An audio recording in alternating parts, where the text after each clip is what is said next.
নমস্কার ছাত্রছাত্রী বন্ধুরা, তোমরা যারা বিএসসি অনার্স এগ্রিকালচার এবং বিএসসি অনার্স হর্টিকালচার নিয়ে ক্যারিয়ার তৈরি করতে চাইছো, তারা উত্তরবঙ্গ কৃষি বিশ্ববিদ্যালয়ে সিইউটি ছাড়া ওয়েস্ট বেঙ্গল ডোমিসাইলে যেমন অ্যাপ্লিকেশন করা যায়, একইভাবে আমাদের পশ্চিমবঙ্গের আরেকটি অন্যতম এগ্রিকালচারাল ইউনিভার্সিটি রয়েছে, সেটি হচ্ছে বিসিকেভি বা বিধানচন্দ্র কৃষি বিশ্ববিদ্যালয়। হ্যাঁ বন্ধুরা, বিসিকেভি বা বিধানচন্দ্র কৃষি বিশ্ববিদ্যালয়ে তারও হচ্ছে 2025-26 যে একাডেমিক সেশন, সেই সেশনের যে অ্যাডমিশন নোটিশ সেটি হয়ে গেল। এই নোটিশ সম্পর্কে আলোচনা করব। বিস্তারিত আলোচনা যাওয়ার আগে যেটি বলবো, তুমি যদি আমার চ্যানেলকে নতুন দেখছো তাহলে অবশ্যই চ্যানেলটাকে সাবস্ক্রাইব করে বেল আইকনে ক্লিক করে নোটিফিকেশন ফর অল করে রাখো, কারণ আমার একমাত্র চ্যানেল যে চ্যানেলে সরাসরি তোমরা আমার সাথে যোগাযোগ করতে পারবে, আমার সাথে কথা বলতে পারবে, হোয়াটসঅ্যাপও করতে পারবে। সেই নাম্বারও তোমাদের সঙ্গে দিয়ে দেবো। এখন প্রশ্ন হচ্ছে যে এখানে এই ভিডিওটা যখন বলবো, তোমরা যদি স্কিপ করে করে ভিডিওটা দেখো তাহলে অনেকগুলো ইনফরমেশন যেটা লেখার বাইরে যেটা বলে দেওয়া সেটা যখন বলবো সেটা স্কিপ করে যাবে, এবং তারপরে দেখা যাবে ইউটিউবের কমেন্ট বক্সে বা আমার জন্য হোয়াটসঅ্যাপ নাম্বার পাবে, সেখানে তোমরা কিন্তু ওই কোশ্চেন করতে থাকবে। সুতরাং একটু যত্ন করে শুনবে, একটু ডিফারেন্ট টাইপের নোটিফিকেশনটা আছে, বেশ কতগুলো ইম্পর্টেন্ট বিষয় রয়েছে, যত্ন করে তোমাদের শোনার জন্য অনুরোধ করব। এক একটা গুরুত্বপূর্ণ ভিডিও, সেখানে অ্যাভারেজ ভিউ ডিউরেশন দেখা যাচ্ছে 3.04, 3.5। সুতরাং তার মধ্যে দিয়ে কখনোই হচ্ছে পুরো ইনফরমেশন নেওয়া যায় না। আমি তোমাদের কাছে আবারও রিকোয়েস্ট করবো যে ভিডিওটাকে সম্পূর্ণ যত্ন করে দেখবে। আমি ফাল্গুনী মুখোপাধ্যায়, তোমরা দেখছো আমাদের channel edu help Durgapur. Edu help দুর্গাপুরের পক্ষ থেকে আজকে আমাদের এই ভিডিও সেশনে তোমাদের প্রত্যেককে স্বাগত জানাচ্ছি। তোমরা আমাকে ফেসবুকে ফলো করতে পারবে, এডু হেল্প দুর্গাপুর এই নামে সার্চ করলে আমাকে তোমরা ইনস্টাগ্রামে পাবে ফাল্গুনী_মুখোপাধ্যায় এই নামে। তবে চ্যানেলটাকে অবশ্যই সাবস্ক্রাইব করতে ভুলবে না এবং লাইক করবে, তোমাদের বন্ধু বান্ধবদের মধ্যে শেয়ার করবে যদি ভালো লাগে। দেখো, এই যে নোটিফিকেশন হয়ে গেছে, যে নোটিফিকেশনে বলা হয়েছে 26 মে 2025 এই নোটিফিকেশন হয়ে গেছে। যে নোটিফিকেশনে বলা হয়েছে ইউজি নোটিফিকেশন নাম্বার 1/2025। এখানে বলা হয়েছে সাবজেক্ট দেওয়া আছে কি, সাবজেক্ট দেওয়া আছে admission to BSc honours agriculture horticulture course at BCKV for the academic session 2025-26। এখানে বলা হয়েছে applications are invited for admission to BSc honours agriculture course 4 years 8 semester at Mohanpur campus college of agriculture, Burdwan and Bankura extended campus of BCKV. এই বিধানচন্দ্র কৃষি বিশ্ববিদ্যালয়ের 3টি campus রয়েছে।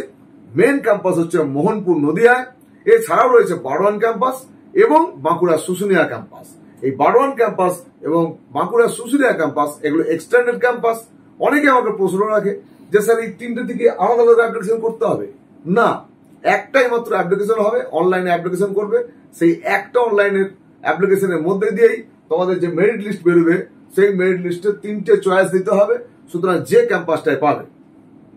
এখন এখানে বলেছে আন্ডার ফ্যাকাল্টি অফ এগ্রিকালচার, এখানে and BSc honours horticulture course 4 years, সেটিও 8টা সেমিস্টার হবে at Mohanpur campus under faculty of horticulture of Bidhan Chandra Krishi Viswavidyalaya BCKV for the academic session 2025-26। এখানে বলা হয়েছে the candidate who have passed the higher secondary examination 10+2 level in the year 2025 or 24।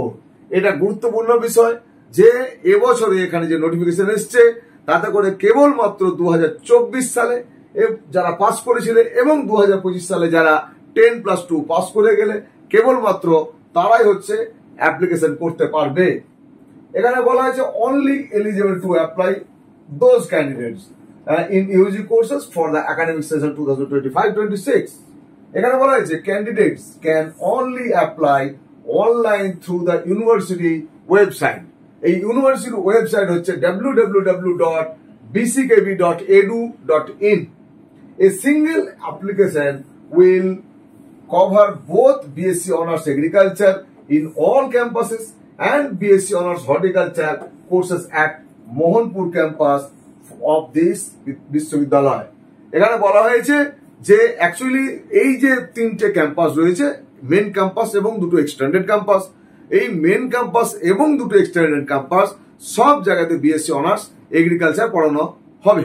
কিন্তু শুধুমাত্র মোহনপুর যে main campus সেখানে বিএসসি অনার্স হর্টিকালচারই পড়ানো হবে, অন্য কোথাও কিন্তু হর্টিকালচার পড়ানো হয় না। আমরা এই অ্যাপ্লিকেশনের অন্যান্য প্রসেস যেগুলো আছে সেগুলো বলবো, তার আগে আমরা নোটিফিকেশনে যেভাবে সিট ম্যাট্রিক্সটা বলে দেওয়া আছে সেই সিট ম্যাট্রিক্সটা তোমাদেরকে একটু ক্লিয়ারলি বলে দিচ্ছি। এখানে যে সিট ম্যাট্রিক্সে যেটি প্রথম দেওয়া আছে BSc honours agriculture. BSc honours agriculture বললাম যে মোহনপুর, নদিয়া, বারডোয়ান এবং শুশুনিয়া, বাঁকুড়ায় তিনটে ক্যাম্পাসে করানো হয়। সুতরাং তিনটে ক্যাম্পাসের যে সিট ম্যাট্রিক্সটা দেওয়া আছে একটু দেখে নি কিভাবে দেওয়া আছে। প্রথমে বলা হচ্ছে এখানে West Bengal Council of higher Secondary Education যারা পাস করছে তাদের জন্য আনরিজার্ভ বা জেনারেল ক্যাটাগরির জন্য 56 সিট রয়েছে। এসসি 22% রিজার্ভেশনে 27টি সিট রয়েছে। এসটির জন্য 6% রিজার্ভেশন রয়েছে, এখানে 8টি সিট রয়েছে। ওবিসি এ 10% সিট রিজার্ভ আছে, 13 সিট দেখাচ্ছে, এবং ওবিসি বি 7% রিজার্ভেশন 9টি সিট দেখাচ্ছে। এছাড়াও পিডব্লিউডি ক্যান্ডিডেট তাদের জন্য আনরিজার্ভ ক্যাটাগরির 2টি আর এসসি ক্যাটাগরির 1টি। ইডব্লিউএস ক্যাটাগরিতে 10% টোটাল সিটের, সেই জন্য সেখানে হচ্ছে 13টি সিট রয়েছে। টোটাল আমরা দেখতে পাচ্ছি যে মোহনপুর ক্যাম্পাসে বিএসসি অনার্স এগ্রিকালচারে 129টি সিট রয়েছে। এবারে চলে যাব আদার বোর্ড।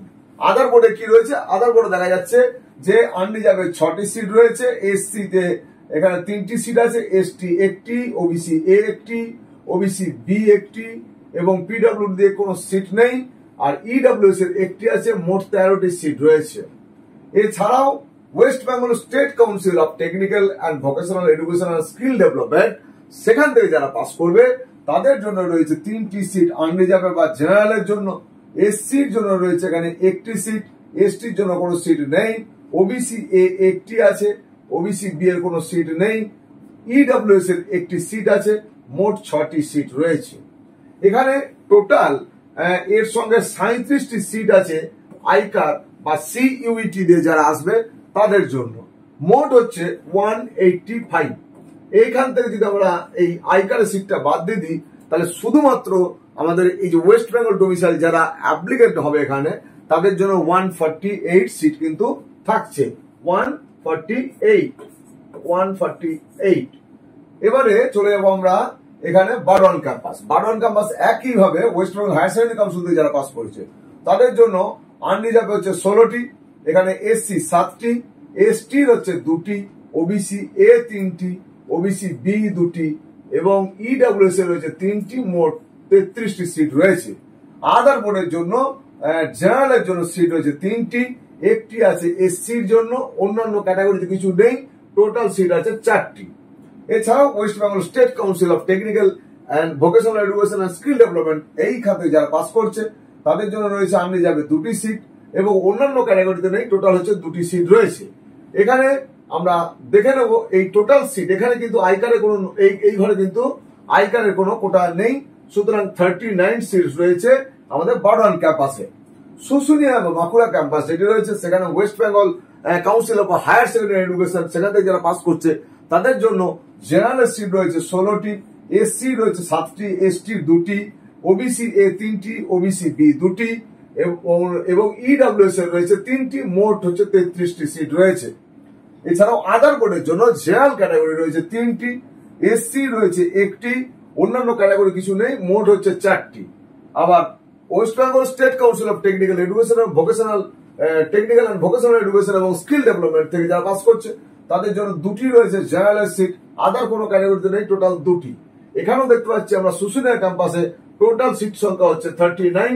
এখানেও কিন্তু আইকার বা সিইউটির কোনো কোটা নেই। টোটাল আমরা দেখতে পাচ্ছি বিএসসি অনার্স এগ্রিকালচার সেখানে আনরিজার্ভ সিট রয়েছে 107টি। এই তিনটে ক্যাম্পাস মিলে এসসির জন্য রয়েছে 47টি বা 47, এসটির জন্য রয়েছে 13 বা 13, এখানে ওবিসি এ 21 বা 21, ওবিসি বি 14 বা 14। এছাড়াও পিডব্লিউডি ক্যান্ডিডেটদের আনরিজার্ভের 2টি এবং এসসির জন্য হচ্ছে 1টি। এছাড়াও ইডব্লিউএস এর রয়েছে টোটাল 21টি সিট। মোট হচ্ছে এখানে 226 226টা সিট রয়েছে আমাদের এই তিনটে ক্যাম্পাস মিলে। এবারে চলে আসবো টোটাল সিট আমাদের যেটা আছে বিএসসি অনার্স হর্টিকালচার জন্য। বললাম যে একমাত্র মোহনপুর ক্যাম্পাসে বিএসসি অনার্স হর্টিকালচার পড়ানো হয়।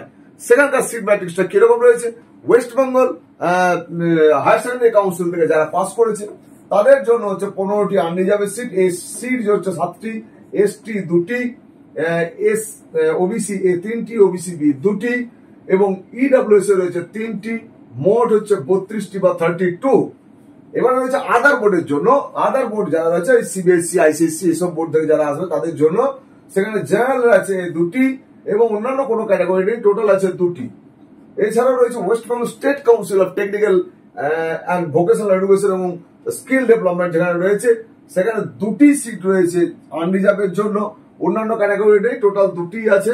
আমরা দেখতে পাচ্ছি যে এই বিএসসি অনার্স হর্টিকালচার তার যে টোটাল সিট, সেই সিটটার মধ্যে আমরা দেখে নিই যে সিট রয়েছে 19টি হচ্ছে জেনারেলের জন্য রয়েছে, এসসির জন্য রয়েছে 7টি, এসটির জন্য 2টি, ওবিসি এর জন্য 3টি, ওবিসি বি 2টি, এছাড়াও ইডব্লিউএস এর 3টি।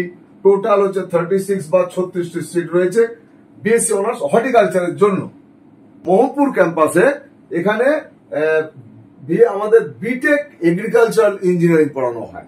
এই বিটেক এগ্রিকালচারের টোটাল সিট হচ্ছে এখানে 32টি 32 এবং এখানে 8 সিট হচ্ছে রিজার্ভ থাকছে আইকারের বা সিইউটির জন্য। তো টোটাল সিট থাকছে ওখানে 40। বাট এটা West Bengal Joint Entrance examination দিয়ে পেতে হয় এবং তাদের যে কাউন্সিলিং সিস্টেম তার মধ্যে দিয়ে আসতে হয়।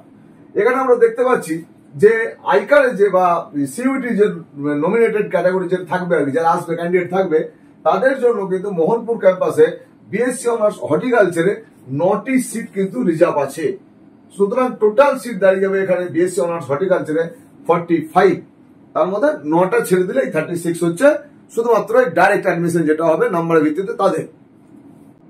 এছাড়াও কয়েকটা উল্লেখযোগ্য বিষয় রয়েছে।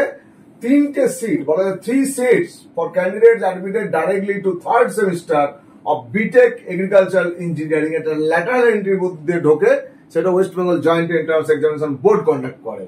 এখানে 2টো সিট বলে 2 seats for BSc honours agriculture at faculty of agriculture Mohanpur campus আর reserve for the candidates belonging to hill tribe quota recommended by GTA Darjeeling West Bengal. অর্থাৎ জিটিএ নমিনেটেড 2টো সিট হচ্ছে এখানে আলাদা করে থাকছে। 2 seats for BSc honours agriculture faculty of agriculture Mohanpur ক্যাম্পাসে Jammu Kashmir student এবং হচ্ছে প্রাইম মিনিস্টারের যে স্পেশাল স্কলারশিপ স্কিম থাকে তার থেকে 2টো নমিনেট ক্যান্ডিডেটের 2টো সিট থাকছে। এবং বলা যে 5টা হচ্ছে ফরেন স্টুডেন্টসদের জন্য, এখানে এগ্রিকালচার 3টে, হর্টিকালচারে 1টা এবং এগ্রিকালচার ইঞ্জিনিয়ারিং 1টা, মোট 5টা সিট এই বিশ্ববিদ্যালয়ে তাদের জন্য মোহনপুর ক্যাম্পাসে এটা রিজার্ভ থাকছে। 2টো সিট বলা হয়েছে for BSc honours faculty of agriculture Mohanpur ক্যাম্পাসে are reserve for candidates having proficiency in sports and games. Sports and games এর কোটা রয়েছে এখানে, তাদের জন্য 2টো সিট থাকবে। তো মোট এখানে আমরা দেখতে পাচ্ছি টোটাল যে সিট সব নিয়ে আইকারের কোটা ইত্যাদি সব নিয়ে আমাদের এখানে 362 এবং এগ্রিকালচার ইঞ্জিনিয়ারিং সব নিয়ে আমরা আজকে হচ্ছে এখানে বিএসসি অনার্স এগ্রিকালচার এবং বিএসসি অনার্স হর্টিকালচারের সম্বন্ধে মূলত কথা বলবো। আরো কয়েকটি ক্রাইটেরিয়া রয়েছে, যেমন admission to first semester BTech agriculture engineering course under faculty of agriculture engineering shall be made through West Bengal Joint Examination বোর্ডের যে কাউন্সিল তার মধ্যে দিয়ে হবে, সেটা আগেও বললাম। আইকার কোটা সিট যেটা will be filled by through all India entrance examination CUET ICAR UG যেটা থাকে 2025 conducted by NTA and as per norms of the বিশ্ববিদ্যালয়। দুটোই বিশ্ববিদ্যালয়ের নর্মস এবং তার সঙ্গে আইকারের সিইউটি যারা দিয়ে আসবে তাদের সেখান থেকে যে কন্ডাক্ট করে এনটিএ তাদের থেকে আসবে, সেগুলো ICAR quota. Eligibility criteria for admission. Eligibility criteria কি না, প্রথমত বলছে এজ। এজ বলছে এখানে যে not less than 16 years as on 31st August 2025 অনুযায়ী not less than 16 years as on এত, অর্থাৎ কোন মতেই 31/8/2025 16 বছরের একদিন কম হলেও কিন্তু হবে না, সেটা কিন্তু ক্যালকুলেশন করে নিতে হবে। এসেনশিয়াল কোয়ালিফিকেশন কি আছে, খুব ইম্পর্টেন্ট। এটা এসেনশিয়াল কোয়ালিফিকেশনটা ভালো করে জেনে নাও, অবশ্যই দরকার। এখানে প্রথমে বলা আছে West Bengal Council of higher Secondary Education এবং আদার বোর্ড যারা রয়েছে সিবিএসসি, আইসিএসসি, আইএসসি থেকে আসবে তাদের জন্য বলা হয়েছে যে 10+2 পাস করতে হবে English, physics, chemistry and biology নিয়ে।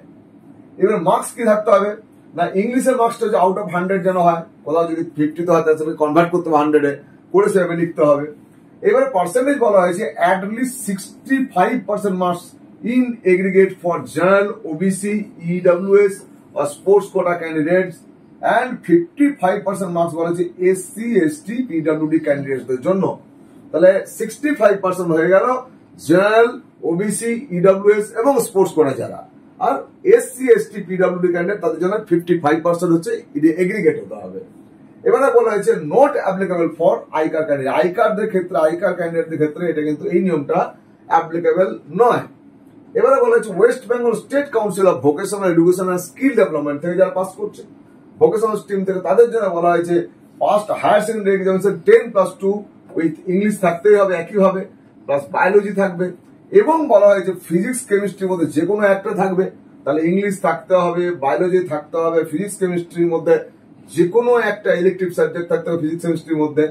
এছাড়াও বলছে তাদের যে ভোকেশনাল সাবজেক্টগুলো রয়েছে সেখানে 2টো সাবজেক্ট আরো থাকতে হবে, তাহলে ইংলিশ, বায়োলজি, এখানে ফিজিক্স কেমিস্ট্রি 3টে আর 2টো 5টা, এই 5টা সাবজেক্ট হতে হবে। এখানে বলা হয়েছে যে তাদের সাবজেক্ট কোডগুলো দিয়ে দিচ্ছে FVPR, তারপরে FRGR, FGGR, PNMP, SMAG, CRNM, SPPR, JPPE, FMOP, FCPR, এই সাবজেক্ট কোডগুলো থাকবে। অনেকে অন্য সাবজেক্ট কোড দিয়ে বলে এই সাবজেক্ট কোডটা হবে কি হবে না, যা মেনশন করা আছে তার বাইরে অন্য কোনো কোডের সাবজেক্ট অ্যালাউ হবে না, এর মধ্যে থেকে যে কোনো 2টো সাবজেক্টের নাম্বার যখন থাকলে বসাতে পারি। এবারে বলা হয়েছে মার্কস বলা হয়েছে ইংলিশ মার্কস হচ্ছে আউট অফ 100 একইভাবে নিয়ম আছে, এবং এখানেও সে একইভাবে বলা আছে যে 5টা সাবজেক্টের এগ্রিগেট 65% হতে হবে। কাদের জন্য না জেনারেল, ওবিসি, ইডব্লিউএস ক্যান্ডিডেটদের জন্য। এছাড়াও এসসি, এসটি, পিডব্লিউডি ক্যান্ডিডেটদের জন্য একইভাবে হচ্ছে 55% থাকতে হবে। অন্যান্য যে শর্তগুলো রয়েছে সেই শর্তগুলোর মধ্যে প্রধান শর্ত যেটা বলছে all the candidates must be a permanent domicile of West Bengal, West বেঙ্গলের পার্মানেন্ট ডোমিসাইল হতে হবে। in case of ICAR's nominees these clause will not be applicable, ICAR nominee বা nominated বা আমাদের সিইউটি দ্বারা যারা আসবে তাদের জন্য কিন্তু এটা নয়, তারা অন্য স্টেট থেকে হলেও হবে। Candidates will be required to submit domicile certificate issued by the district concerned district magistrate or subdivisional officer at the time of admission। তাহলে এই ক্ষেত্রে আমরা West Bengal Joint Entrance examination বোর্ডের ক্ষেত্রে যেমন A1, A2, B ফরম্যাট পাই, এখানে state বলা আছে হয় ডিএম বা এসডিওর কাছ থেকে সার্টিফিকেট দিতে হবে, ডাইরেক্ট নেওয়া যেতে পারে, অথবা হচ্ছে ওয়েস্ট বেঙ্গল গভর্নমেন্টের ইডিস্ট্রিক্ট পোর্টালে অ্যাপ্লাই করলে সেখান থেকে হচ্ছে অনলাইনে যে সার্টিফিকেট বেরোবে সেটাও কিন্তু ভ্যালিড হবে। EWS certificate should be issued by the DM, ADM, SDO, DWO. Valid EWS certificate should be submitted on the day of physical verification যখন হবে তখন হচ্ছে EWS certificate দেখাতে হবে, and admission for EWS category, EWS ক্যাটাগরিতে পাওয়ার জন্য যখন হচ্ছে ভেরিফিকেশন হবে সেই সময় কিন্তু দেখাতে হবে। Failing to submit desired certificate on that date shall lead to the cancellation of the candidature who had applied under EWS category। ওই দিন যদি সার্টিফিকেট না দেখানো হয় তাহলে তার ক্যান্ডিডেচার ক্যান্সেল হয়ে যাবে স্টেট। এবারে বলা হয়েছে পিডব্লিউডি ক্যান্ডিডেট বলা হয়েছে the reservation of seats as per state government declared policy will be followed for a specific type of persons with disability PWD who fulfill the minimum physical fitness essential to pursue theory and practical courses of agriculture education। PWD ক্যান্ডিডেটরা allowed বা তাদের minimum norms থাকবে যারা, যেহেতু এটা হচ্ছে আমাদের এগ্রিকালচারের সঙ্গে যুক্ত, তাহলে ফিল্ড ওয়ার্ক থাকে, তাহলে তারা হচ্ছে ফিজিক্যালি ফিল্ড ওয়ার্কের জন্য এলিজিবল কিনা সেটা কিন্তু বিচার করে অ্যাপ্লাই করতে হবে। PWD candidates found primarily eligible for admission under this category would be admitted provisionally. The provisionally admitted PWD candidates would be referred to competent medical authority to be decided by the university administration। অর্থাৎ ইউনিভার্সিটির যে কর্তৃপক্ষ তারা কিন্তু তাদের আবার medical check up হবে, এবং সেখানে যদি পুরোটা প্রমাণ হয় যে সার্টিফিকেট দিচ্ছে সেটা ঠিকঠাক আছে কিনা, তবেই হবে, নইলে কিন্তু ভর্তি হওয়ার পরও ক্যান্সেল হয়ে যেতে পারে। প্রভিশনাল অ্যাডমিশন যেহেতু দেওয়া হয়, বলা হয়েছে to ascertain the genuineness of their disability, তাদের ডিসেবিলিটি দেখানো হচ্ছে, সেই বোর্ড ঠিক করবে যে সেটা সঠিক কিনা। স্পোর্টস কোটা, স্পোর্টস কোটাতে বলা হয়েছে candidate having proficiency in sports and games can apply under sports quota for BSc honours agriculture course only at Mohanpur campus. শুধুমাত্র স্পোর্টস কোটার যে সিট সেটা শুধুমাত্র মোহনপুর ক্যাম্পাসে কিন্তু থাকবে। এখানে মিনিমাম এলিজিবিলিটি বলা হয়েছে কি, এখানে না বলে যে candidate must have represented minimum district level in track and field, table tennis, badminton, cricket, volleyball organised by School Games Federation of India, অথবা বলা হয়েছে ডিস্ট্রিক্ট স্পোর্টস অ্যাসোসিয়েশন, অথবা বলা হয়েছে state sports association or similar other organisation or higher level যদি কেউ থাকে, তাহলে সেখানে যে participation certificate during current year or any one of the 3 preceding years prior to the date of publication of this notification are required for applying under sports quota। এখানে বলা হয়েছে যে current year or any one of the 3 preceding, আগের 3টে বছর যে কোনো একটা বছরের সার্টিফিকেট থাকলেও হবে, সেই ক্ষেত্রে তারা কিন্তু এই কোটাতে অ্যাপ্লাই করতে পারবে।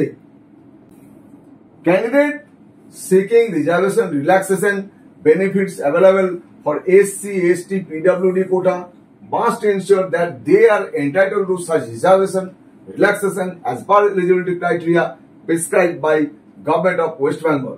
They should be possession of all the required certificates in the prescribed format in support of their claim, and the date of issuance of such certificate should be earlier than the closing date of submission of application।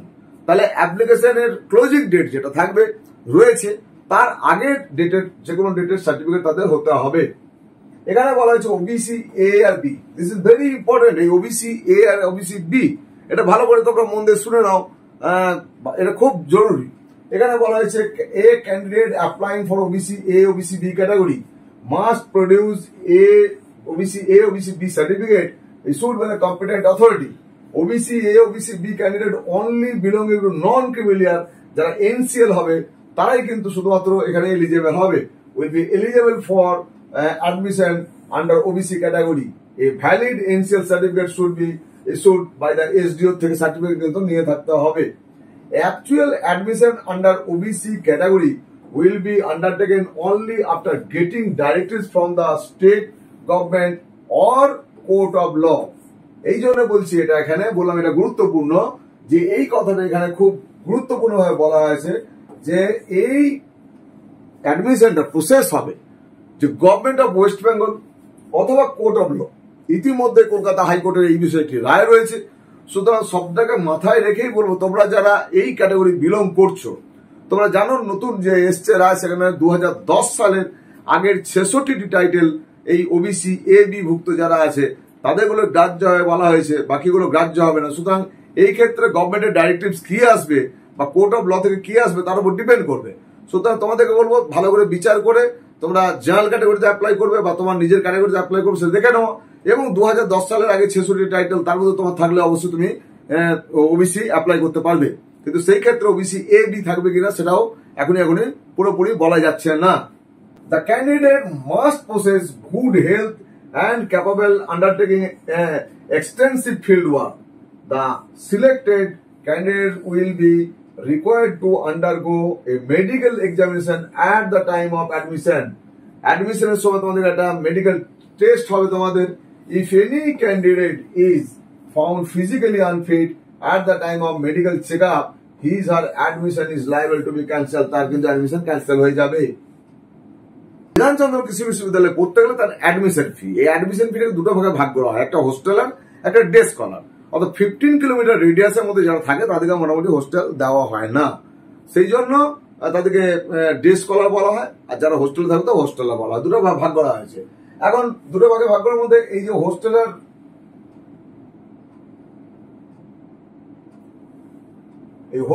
R day scholar admission ফি যেটা বলা আছে হোস্টেলারদের জন্য হচ্ছে 10,200 টাকা, আবার day scholar তাদেরও admission ফি 10,200 টাকা। But এখানে বলা হয় যে হোস্টেলার যারা তাদের জন্য ফার্স্ট সেমিস্টারে হচ্ছে 12,800 টাকা, কিন্তু ডে স্কলার যারা কলেজ করে বাড়ি চলে যাবে তাদের হচ্ছে ফার্স্ট সেমিস্টারের জন্য 11,000 টাকা, অর্থাৎ 1,800 টাকা কম। এবারে হোস্টেল সিকিউরিটি ডিপোজিট দিতে হবে, যারা হোস্টেলে থাকবে 3,000 ডিপোজিট দিতে হবে, যারা ডে স্কলার তাদের কোনো ডিপোজিট লাগছে না। তাহলে টোটাল হচ্ছে হোস্টেলের যারা হবে তাদেরকে অ্যাডমিশনের টাইমে 26,000 টাকা পেমেন্ট করতে হবে, আর যারা ডে স্কলার হবে তাদেরকে 21,200 টাকা পেমেন্ট করতে হবে। এখানে বলা হয়েছে cancellation of admission if it is found at any stage. এটা বলাই বাহুল্য যে কোনো স্টেজে যদি দেখা যায় যে মিস রিপ্রেজেন্টেশন হয়েছে কিছু, বা কোনো কিছু সাপ্রেশন করেছে কোনো ফ্যাক্ট, তাহলে অ্যাডমিশন হওয়ার পরও তার কিন্তু ক্যান্সেল হয়ে যাবে। আমরা দেখে নেবো এবারে অ্যাপ্লিকেশন ফি কি রাখা হয়েছে বিসিকেবির এই অ্যাডমিশনের জন্য। অ্যাপ্লিকেশন ফি যেটি রয়েছে, যে application fee once paid will not be refunded, প্রথমে বলা আছে যে অ্যাপ্লিকেশন ফি কিন্তু ফেরত হবে না। এখানে general, OBC A, OBC B আর ইডব্লিউএস ক্যান্ডিডেট তাদের জন্য 1,500 টাকা ধার্য করা হয়েছে। এসসি, এসটি, পিডব্লিউডি ক্যান্ডিডেট তাদের জন্য 750 টাকা ধার্য করা হয়েছে। স্পোর্টস কোটায় জেনারেল এবং ওবিসি, যারা স্পোর্টস কোটা জেনারেল এবং ওবিসি তাদের 1,500 টাকা দিতে হবে। অন্যদিকে স্পোর্টস কোটাতে যদি এসসি, এসটি ক্যান্ডিডেট হয় তাদের 750 টাকা দিতে হবে। এই পেমেন্ট পুরোটাই অনলাইনে করতে হবে বা অনলাইনে করা যাবে, অন্য কোনো মেথডে কিন্তু করা যাবে না। এই অ্যাপ্লিকেশন করার সময় বেশ কিছু ইনফরমেশন দিতে হবে। কি কি ইনফরমেশন দিতে হবে না, ইনফরমেশনের মধ্যে বলা হয়েছে প্রথমে এবিসি একাডেমিক ব্যাংক ডিটেইলস, অর্থাৎ ব্যাংক ডিটেইল। ক্যান্ডিডেটের নামে একটা ব্যাংক অ্যাকাউন্ট থাকতে হবে এবং সেই ব্যাংকের ডিটেইল এখানে কিন্তু তোমাকে অবশ্যই দিতে হবে। এছাড়া বলেছে পার্সোনাল ইনফরমেশন থাকবে, সেখানে বলা যে ক্যান্ডিডেটের ফুল নাম থাকবে, ফাদার্স নেম থাকবে, মাদার্স নেম থাকবে, ক্যান্ডিডেটস মোবাইল নাম্বার থাকবে, ওন ইমেল আইডি থাকবে, গার্জেন্স নেম থাকবে, গার্জেন্স মোবাইল নাম্বার থাকবে, রিলেশনশিপ উইথ গার্জেন, মানে যে ক্ষেত্রে যাদের বাবা মা নেই, অন্য কেউ গার্জেন হিসাবে থাকবে, অভিভাবক হিসাবে, তাদের জন্য এগুলো লাগবে। ডেট অফ বার্থ লাগবে, ক্যাটাগরি কোন ক্যাটাগরি বিলং করছে সেই ক্যাটাগরি লাগবে, জেনারেল হতে পারে, এসসি, এসটি হতে পারে, ওবিসি, ওবিসি বি বা পিডব্লিউডি ক্যান্ডিডেট বা ইডব্লিউএস হতে পারে, কোন ক্যাটাগরি সেটা দিতে হবে। কাস্ট সার্টিফিকেট নাম্বার যদি থাকে সেটা দিতে হবে। স্পোর্টস করে যদি থাকে ইফ ইয়েস নো করতে হবে। জেন্ডার যেটা সেটা মেল ফিমেল আদার্স, এই জায়গাগুলো কিন্তু জেন্ডার এখানে ভুল করে ফেলে অ্যাপ্লিকেশন করার সময়, সুতরাং এইসব জায়গাগুলো খুব সাবধানতা অবলম্বন করতে হবে। ডোমিসাইল, এই যে ওয়েস্ট বেঙ্গল, এটাকে ঠিক করতে হবে। ন্যাশনালিটি ইন্ডিয়ান ঠিক করতে হবে। রিলিজিয়ন লিখতে হবে, হিন্দুইজম বা হিন্দু যেটা পাওয়া যাবে ড্রপ ডাউন মেনু থেকে সেটা করতে হবে।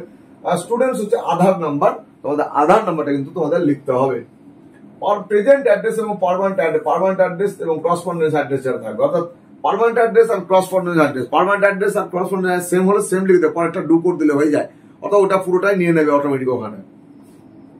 নেক্সট ডকুমেন্ট হচ্ছে আমাদেরকে আপলোড করতে হবে। এই ডকুমেন্ট আপলোডের জন্য কি কি থাকবে, কালার ফটোগ্রাফ থাকবে, তারপর সিগনেচার থাকবে, ডেট অফ বার্থ সার্টিফিকেট যেটা সেটা, বা সার্টিফিকেট অফ সেকেন্ডারি এক্সামিনেশন, অর্থাৎ ক্লাস 10 যে আমরা পাস করাবো সার্টিফিকেট পাই, সেই সার্টিফিকেটটা ইয়ে করে দিলেও হবে। মার্কশিট অফ এখানে হায়ার সেকেন্ডারি এক্সামিনেশন 10+2 এর, এইচএস যেটা বলা হয় ভোকেশনাল এক্সামিনেশনের, বোথ সাইড হচ্ছে তোমাদেরকে স্ক্যান করে আপলোড করতে হবে। কাস্ট সার্টিফিকেট যদি থাকে সেটা হচ্ছে তোমাদের আপলোড করতে হবে। পিডব্লিউডি সার্টিফিকেট যদি থাকে অনলি ফর পিডব্লিউডি ক্যান্ডিডেটদের জন্য, সেটা আপলোড করতে হবে। ইডব্লিউএস ক্যান্ডিডেট হলে ইফ এনি আদার কোনো সার্টিফিকেট থাকলে সেটা দিতে হবে।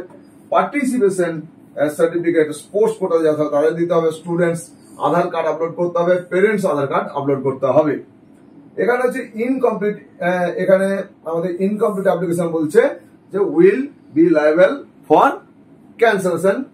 কিভাবে তোমরা রেজিস্ট্রেশন করবে প্রথমে, তারপর কিভাবে অ্যাপ্লিকেশন করবে সেই বিষয়ে গাইডলাইন দেওয়া রয়েছে। এখানে বলা হয়েছে ওপেন বিসিকেবি ওয়েবসাইট। প্রথম বিসিকেবি ওয়েবসাইটে কি রয়েছে, www.bckbadmission.in, এইটাতে যেতে হবে, অর্থাৎ www.bckb.edu.in ওটা নর্মাল সাইট, কিন্তু তোমরা এই যে রেজিস্ট্রেশন করবে যাও তখন কিন্তু সাইট যেটা লিখবে সেটা www.bckbadmission.in, এই সাইটটা লিখবে। লেখার পরে ওখানে যে পাতাটা বেরিয়ে যাবে সেখানে স্টুডেন্টের একটা ট্যাব থাকবে, সেই স্টুডেন্ট ট্যাবের উপরে ক্লিক করতে হবে। ক্লিক করার পর দেন ক্লিক হেয়ার, কোথায় না Yuji admission 2025-26, Yuji admission, PG admission থাকলে সেখানে নয়, ইউজি অ্যাডমিশন 2025-26 থেকে ক্লিক করতে হবে। দেন বলেছে sign up for new application, তাহলে সাইন আপ ওখানে ক্লিক করলেই আমাকে বেশ কিছু ডেটা চাইবে, সেই ডেটাগুলো ওখানে বসাতে হবে। After creating a new account, if you are not able to continue the online application procedure, you can always log in into the system using username and password. প্রথমেই যদি না পারছো তাহলে একবার লগ আউট করে গিয়ে আবার তুমি লগ ইন করো, তোমার যে ইউজার আইডি এবং পাসওয়ার্ড দিচ্ছ সেইটা দিয়ে, তাহলে তুমি স্টার্ট করতে পারবে। Provided by the candidate at time creation of his her account to continue the online application procedure. যে এগুলো দেবে তুমি আর কি, ইউজার নেম পাসওয়ার্ড এগুলো কিন্তু সব নোট ডাউন করে রাখবে। পাসওয়ার্ড হারিয়ে গেলে ফরগট পাসওয়ার্ড দিয়ে উদ্ধার যদি না হয়, বোর্ডও তোমাকে হেল্প করতে পারবে না বা ইউনিভার্সিটি তোমাকে ওটাতে হেল্প করতে পারবে না। সুতরাং নোট ডাউন করে রাখতে হবে যত্ন করে। Fill in the online application form carefully with all detail. ঠিকঠাক করে ডিটেলগুলো ফিল আপ করতে হবে। নেমের স্পেলিং যেন ভুল না হয়ে যায়, কোনো জায়গায় কোনো ভুল যেন না হয়, এটা তোমাদের খেয়াল রাখতে হবে। যে ডকুমেন্টগুলো আমাদের আপলোড করতে হবে, সেই ডকুমেন্টগুলো স্পেসিফিকেশন একটু নিয়ে নাও। সেটা হচ্ছে প্রথমে যে আমাদের রিসেন্ট একটা photograph should be in colour with 80% face occupy থাকতে হবে। মাস্ক চলবে না, 80% যেন মুখোপাধ্যায় ছবির মধ্যে থাকে। সেই ছবিটা পাসপোর্ট সাইজ ছবি হতে হবে। যে ছবিটা বলা হয় যে কালার হবে এবং দুটো কান যেন পরিষ্কার করে দেখা যায় সেইভাবে ক্যামেরার দিকে তাকিয়ে ছবি তুলতে হবে এবং প্রফেশনাল ফটোগ্রাফার দিয়ে ছবি তোলানোটাই শ্রেয় এখানে। এবং এখানে বলা হয়েছে যে হোয়াইট ব্যাকগ্রাউন্ড হতে হবে, ছবিটার পিছনটা হোয়াইট থাকবে। The scanned photograph and signature should be in JPG, JPEG বা PNG ফরম্যাটে হবে, সেটা এখানে মেনশন করে দেওয়া আছে। এইখানে বলা হয়েছে যে স্ক্যান ফটো যেটা হবে ডাইমেনশন যেটা, সেটা 35 mm। এটা ফটোগ্রাফ যেখানে প্রিন্ট হবে সেটা বলে দিলে হবে 35 mm ইন্টু 45 mm, অথবা পিক্সেলে সেট করলে 320 ইন্টু 240 পিক্সেল এই সাইজে করতে হবে। যার আপলোডিং সাইজটা হবে 10 to 100 KB। 10 to 100 KB দিয়ে আমাদের আপলোড করতে হবে। স্ক্যান সিগনেচার উইথ ডাইমেনশন বলেছে 50 mm ইন্টু 20 mm। কিরকম হবে না 50 mm লেন্থ হয়ে গেল আর 20 mm এরকম হলো। এরকম জায়গা আমরা একটা পেন্সিল দিয়ে দিই, দাগ কাটি। এখানে আমি পুরো সই যদি আমার পুরো সই এরকম নয়, অ্যাকচুয়ালি পুরো নাম লিখতে হবে। তোমরা স্টুডেন্ট, তোমাদেরকে পুরো ফুল নাম তোমরা মানে একদম টানা হাতে লিখবে, ক্যাপিটালে নয়। এবারে সেটা করার পর পেন্সিলের দাগটা মুছে দিয়ে এটাকে ছবি তুলে দিয়ে ক্রপ করে নাও, তাহলে সাইজটা চলে আসবে, ওই সাইজের মতো থাকবে। অথবা বলা হয় যে যদি পিক্সেল দিয়ে করো তাহলে 140 ইন্টু 60 পিক্সেলের মধ্যে করতে হবে। এবং আপলোডিং সাইজ যেটা হবে 30 to 50 KB এর মধ্যে এই সাইজটা হতে হবে। The following documents should be uploaded in PDF format। এই নিচের যেগুলো দেওয়া আছে এগুলো PDF ফরম্যাটে হতে হবে। কোনগুলো যার সাইজ হবে 40 KB থেকে 1024 KB এর মধ্যে হতে হবে। সেটি বার্থ সার্টিফিকেট হবে, 10th, তারপরে হচ্ছে এখানে marksheet of higher secondary, both side হতে হবে। কিন্তু বোথ সাইড পিডিএফ যখন করবে তখন অল ইন ওয়ান হবে, অর্থাৎ পিডিএফ এর একটা ডকুমেন্ট ক্লিক করলেই ওর দুটো দিকই দেখা যাবে। সেইভাবে যারা স্ক্যান করবে তাদেরকে বললেই করে দেবে তারা। এছাড়াও রয়েছে এখানে সার্টিফিকেট SC ST OBC যা ক্যাটাগরি সার্টিফিকেট সেগুলো তাই ওভারলিক দুটো পাতায় করতে হবে। পার্টিসিপেশন সার্টিফিকেট স্পোর্টস কোটা যারা থাকে তাদের জন্য, স্টুডেন্টের আধার কার্ড পুরো লম্বাটা যদি থাকে তাহলে একটা করলেই হয়ে যাবে। যদি কারো ছোট কার্ড করে নিয়েছো তাহলে সামনে পিছনে দুটো, সেক্ষেত্রে পিডিএফ এ কিন্তু সামনে পিছনে দুটো যেভাবে বললাম সেইভাবে করতে হবে। পেরেন্টস এর আধার card application process is completed after successful filling of the relevant data and uploading the required documents। এই সমস্ত ডকুমেন্ট আপলোড করলে তারপরে পেমেন্ট করলে তোমাদের তবে হচ্ছে ফর্ম ফিল আপটা কমপ্লিট হবে। এই ফর্ম ফিল আপটা কমপ্লিট হয়ে যাবে, একটা কনফার্মেশন পেজ বেরোবে, অ্যাপ্লিকেশন পেজ। সেই পেজটা কিন্তু তোমরা প্রিন্ট আউট নিয়ে নেবে সরাসরি। এটাকে কেউ সেভ করে কোনো জায়গায় রাখবে না, হারিয়ে গেলে বা হলে এটা কিন্তু কাউন্সিলিং এর সময় বা ভেরিফিকেশনের সময় লাগবে। সুতরাং সঙ্গে সঙ্গে তোমরা প্রিন্ট আউট করে কমপক্ষে 3খানা কপি কিন্তু এটা রেখে দেবে। এই যে 3টে কেন রাখতে বলে এখানে বলেছে students have to bring 2 copies of print application form A4 সাইজের at the time of counseling and admission। তাহলে 2টো কপি ওদের লাগবে, সেখানে 3টে কপি করে তোমার ফাইল একটা থাকবে, সেখানে একটা লেগে গেলেও তোমার ফাইল একটা রয়ে যাবে। কারেকশন মডিফিকেশন অ্যাপ্লিকেশন বলা হয়েছে যে ডেট থাকবে সেই ডেটেই তোমরা কিন্তু করবে। ইউজার আইডি আর পাসওয়ার্ড দিয়ে ঢুকে সেখানে তোমরা কারেকশন করতে পারবে। Submission of self attested photocopy of the document, যে ডকুমেন্ট গুলো থাকবে সেগুলো তোমাদের প্রত্যেকটাকে ফটোকপি মানে জেরক্স করাবে। জেরক্স বলা হয় না, তো জেরক্স করে তোমার নিচে সব সই করবে, দ্যাট ইজ সেলফ অ্যাটাস্টেড। প্রত্যেকটা কপি তোমাদের যা যা বলা হয়েছে আগে সমস্ত কপি সেগুলো তোমাদের কিন্তু নিয়ে যেতে হবে। এর মধ্যে আরো বেশ কিছু ইম্পর্টেন্ট ব্যাপার আছে, সেগুলো পরবর্তীকালে তোমার জন্য কোয়ারিজ থাকে কিছু, তোমরা বলবে আমি কভার করে দেবো। আজকে অনেকটাই বড় হয়ে গেল ভিডিও। সুতরাং আশা করছি তোমাদের যে বিষয়গুলো ছিল, মূল বিষয়গুলো, সেগুলো ভালো করে ভেঙে বুঝিয়ে দিতে পেরেছি এবং তোমাদেরও ভালো লাগবে। যদি ভালো লাগে, আগেও বলেছি যে লাইক করবে এবং তোমাদের বন্ধু বান্ধব সকলের মধ্যে শেয়ার করবে আমাদের চ্যানেলটা দেখার জন্য। তোমাদের আজকে এই ভিডিও দেখার জন্য, আমার সঙ্গে থাকার জন্য অনেক অনেক শুভেচ্ছা ও ধন্যবাদ জানাবো। তোমরা খুব যত্ন করে ফর্ম ফিল আপ করবে, প্রত্যেকে ভালো থাকবে আর অপেক্ষা করবে আমার নতুন নতুন ভিডিওর জন্য। ধন্যবাদ।